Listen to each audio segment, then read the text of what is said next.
Hey everyone, Jeff here on my lunch break for my friends, fans, followers, and family there in the Midwest about to endure another winter storm. Want to keep you ahead of it.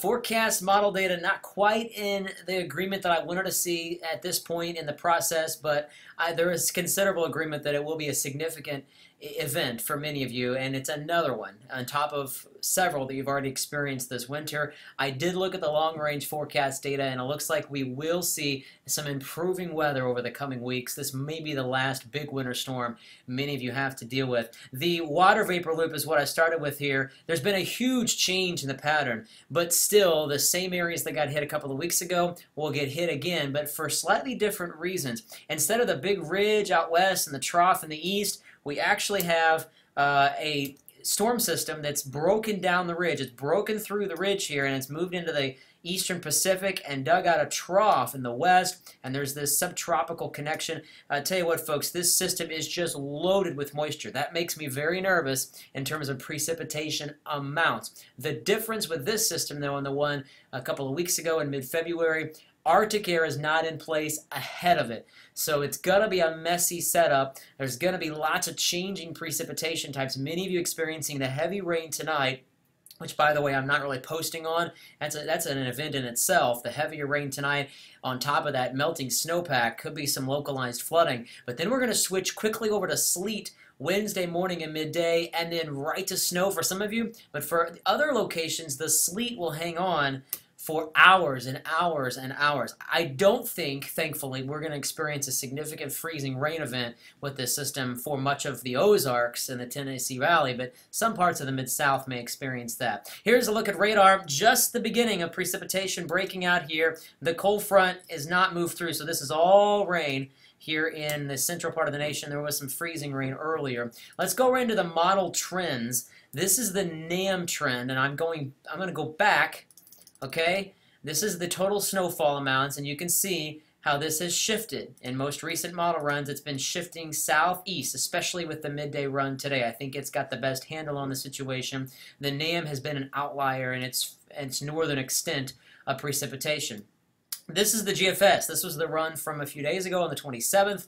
Check it out. It is moving north in terms of its snow field, more in alignment with the NAM, and I think it's got a real good handle, and these mounts are a little bit overdone. A lot of this will be sleet, not snow. Sleet, as you know, can drastically cut down on snowfall accumulations, but it certainly compacts the ice and the snow and makes for a really messy situation on the roadways. Here's a quick overview of precipitation types. This is a 7 a.m. Wednesday morning, 6 a.m. Central, sorry.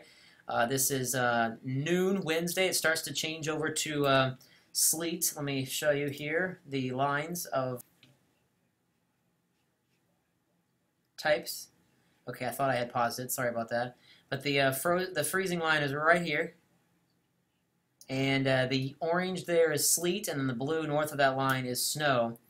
And as we move into time, this is Wednesday afternoon. Keep in mind, if the precip changes over to frozen during the day, it's going to take a few hours for it to start accumulating on the roads. So the evening commutes in cities like Little Rock, Memphis, Nashville should be fine. It's going to get a little hairy, though, in Cape Girardeau, Paducah, Springfield, Oklahoma City by evening commute time. And notice the northern extent of this precipitation shield missing the I-70 corridor altogether, except for maybe from St. Louis eastward toward Indianapolis. Real quick, this is the NAM forecast model. I think it's a little bit overdone right in this area, but still a decent snow for Springfield, Joplin, Tulsa.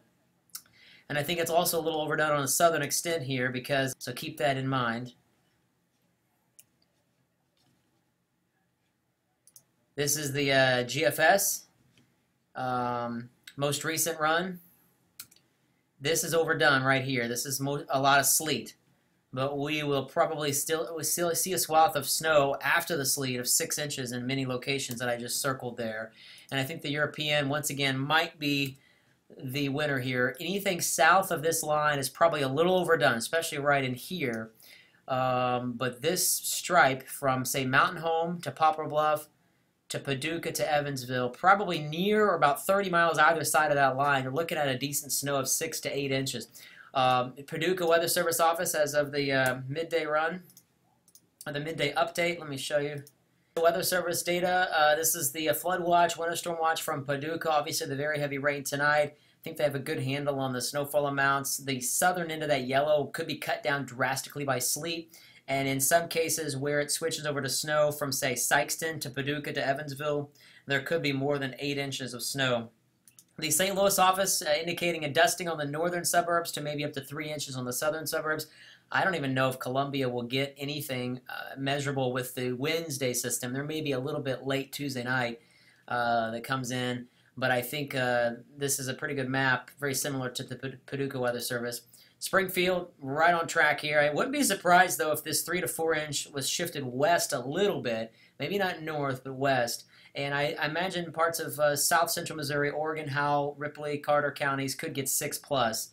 If you're watching from Oklahoma or Indiana, I don't have those maps, but I will go over to my hand-drawn map, and this is basically what I think will happen. And keep in mind, pay attention to the legend here. Almost everybody that sees snow will start with sleet. So I put the sleet amounts in, followed by the snow amounts. If I had to call it now, I'd say this area right here is most prone to getting closer to the 8. All right, I think a lot of this in southeast Missouri will be sleet and cutting down on it. So I would say probably much of southeast Missouri will probably get closer to 2 inches of sleet and 5 inches of snow. But areas up here into Kentucky may get closer to 1 inch of sleet and 8 inches of snow. And you can see over here I drew the western extent of that 3 to 5 inch. I'd say Springfield's probably on the 3 inch snow amount with maybe up to a ½ inch to an inch of sleet before it all winds down Wednesday night. Thanks for checking in with me. Keep updated with your local media from here on out. I'll be worried about our sunshine and 80-degree temperatures. Ouch.